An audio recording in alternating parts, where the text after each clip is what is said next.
Sir, I hope you don't mind ano po kasi ito po'y publicly sinabi po ni former Chief PNP Bato de la Rosa.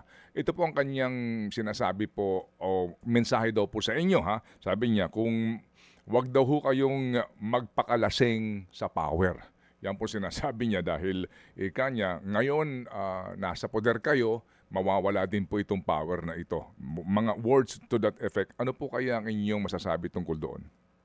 I have very high regards to Senator Bato de la Rosa, ano? At ang kanyang sinabi naman talaga ay tama, ah. Hindi naman talaga kahit kailan, kahit saan, at kahit sino, hindi naman talaga dapat na magpakalasing sa power. That's the reason why I'm making sure that everything that I do is within the bounds of the law. Na sinisiguro ko na itong mga aksyon na ginawa ko ay talagang naayon sa batas. Kaya nga sabi ko, time and again, na never in my ca- never in any point of my career I felt more comfortable in following orders than in this administration. Kasi lahat ng aking natatanggap na orders dito mula sa ating Chief PNP na presumably of course based na naka-align sa utos naman ng ating presidente, Hmm. eh talagang legal na ako'y confident na talagang hindi ko sasabihin balang araw pag nagka-imbestigasyon na I invoke my right to remain silent and I invoke my right to against self-incrimination.